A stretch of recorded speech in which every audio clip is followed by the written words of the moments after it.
आज हम भारत इतिहास के एक ऐसे चैप्टर को पढ़ने वाले हैं, एक ऐसे अध्याय को जिसमें बैंक, एसएससी, रेलवे इत्यादि एग्जामों में बहुत अधिक क्वेश्चन पूछा जाता है, जिसमें हम लोग देखेंगे वैदिक सभ्यता के बारे में। क्या है ये वैदिक सभ्यता, इसके विषय में हम लोग बात करेंगे। वैदिक काल की शुरुआत कब से हुई ये जानेंगे, वैदिक काल को कितने भागों में बांटा गया ये जानेंगे, और वैदिक सभ्यता से किस किस चैप्टर में कितने कितने क्वेश्चन आते हैं ये बात हम लोग देखेंगे। तो आइए जानते हैं भारत इतिहास का एक महत्वपूर्ण चैप्टर वैदिक सभ्यता के बारे में। वैदिक सभ्यता को दो भागों में बांटा गया है, एक उत्तर वैदिक काल और ऋग्वैदिक काल। आइए भाई मेरे, ऋग्वैदिक काल का जो काल है वो कितना 1500 बीसी से लेकर 1000 बीसी तक, और उत्तर वैदिक काल का जो काल है वो 1000 बीसी से लेकर 600 बीसी तक। यानी यह सभ्य आज से बात किया जाए तो लगभग 3500 साल पहले एक ऐसे सभ्यता का शुरुआत हुआ जहां से मतलब कि हमारे भारत इतिहास को एक नया मोड़ मिला। तो इसी काल के विषय में आज हम लोग गहन अध्ययन करेंगे। तो ऋग्वैदिक काल, यह वैदिक काल की शुरुआत किन लोगों के द्वारा हुई आइए जानते हैं। मध्य एशिया से कुछ चरवाहा मतलब कि चारागाह की खोज में भागकर अफगानिस्तान और पंजाब में आकर बसे, और इनके द्वारा ही इन लोगों को आर्य कहा गया, और आर्यों के द्वारा ही वैदिक सभ्यता का आगाज हुआ। वैदिक सभ्यता का आगाज हुआ आर्यों के द्वारा। तो ये आर्य कौन थे, ये क्या था, इसकी भाषा क्या थी, आइए जानते हैं। एक बहुत बड़े इतिहासकार जिसका नाम है मैस्कुलर महोदय। मैस्कुलर महोदय का मानना है कि आर्य जो है मध्य एशिया से भाग कर आए, पंजाब और अफगानिस्तान इत्यादि राज्यों में आकर बस गए। इन लोगों का प्रिय पशु गाय हुआ करता था। गाय इन लोगों का प्रिय पशु था, जिसमें इन लोगों ने गाय को अगर कोई व्यक्ति जान मारता है या हत्या कर देता है तो उस समय एक कानून बना हुआ था कि ऐसे व्यक्ति को देश से बाहर निकल जाने की संज्ञा दी गई थी या उसे मृत्यु दंड दिया गया था। ये वही सभ्यता है वैदिक काल, जिसमें मतलब कि चारों वेदों की रचना हुई थी, जिसमें ऋग्वेद, सामवेद, यजुर्वेद, अथर्ववेद इत्यादि के बारे में हम लोग जानेंगे। इसी चैप्टर में वेदों के बारे में भी हम लोग पढ़ेंगे। तो आइए जानते हैं ऋग्वैदिक सभ्यता कैसी सभ्यता थी। तो यह एक ग्रामीण सभ्यता थी। कैसी सभ्यता थी? ग्रामीण सभ्यता, मतलब यहाँ के जो लोग हुआ करते थे वो ग्रामीण हुआ करते थे। इनका मुख्य व्यवसाय जो हुआ करता था कृषि और पशुपालन था। तो ये लोग आके बसे, तो इस तरह से भारत में एक नए सभ्यता का विकास हुआ, और इनकी भाषा संस्कृत थी। अब हम लोग बात करेंगे वैदिक सभ्यता में कितने वेदों की रचना। तो वेदों की संख्या 4 है। वेदों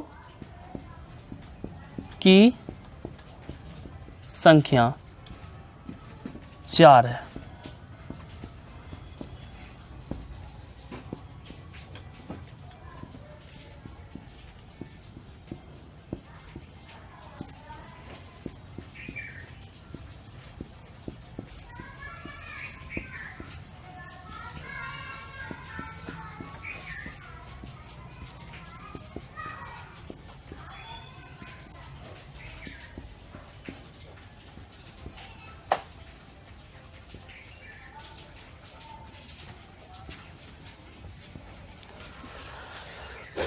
अब हम लोग देखेंगे वेदों की संख्या। वेदों की संख्या 4 है। पहला वेद है ऋग्वेद। ये ऋग्वेद में 10 मंडल, 1028 सूक्त और 10,484 ऋचाएं हैं। तो ऋग्वेद के तीसरे मंडल में सूर्य देवता को समर्पित गायत्री मंत्र का उल्लेख है। ऋग्वेद के 8वें मंडल में हस्तलिखित ऋचाओं को खील कहा गया है, जबकि ऋग्वेद के 7वें मंडल में एक युद्ध का वर्णन है, जिस युद्ध को हम लोग दशराज युद्ध के नाम से जानते हैं। यह दशराज युद्ध 10 राजा और सुदास के बीच लड़ा गया था, और इस युद्ध में सुदास की क्या हुई थी? विजय हुई थी। उसके बाद ऋग्वेद के 10वें मंडल में चातुर्वर्ण समाज का उल्लेख है। चातुर्वर्ण समाज जो आज हम लोग का जो समाज चल रहा है, जो हमारा कल्चर है, जो हमारा सिविलाइजेशन है, ये वही समाज का देन है। आज अगर हम पूजा करते हैं या किसी भगवान को पूजते हैं या किसी तरह का कार्य करते हैं, तो ये शुरू कब हुआ था? ऋग्वेद में ही शुरू हुआ था।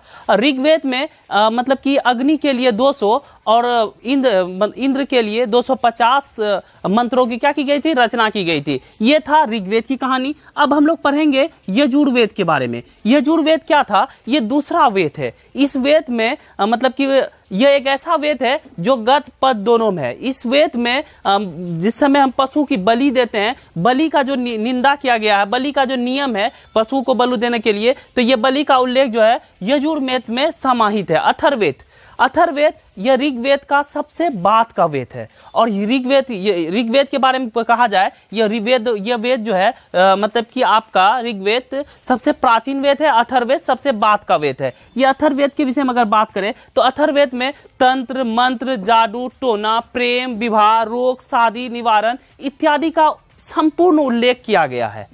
तो अथर्ववेद में कहा जाता है इसकी 2 पुत्रियां थी, सभा और समिति, इसकी 2 पुत्रियां थी।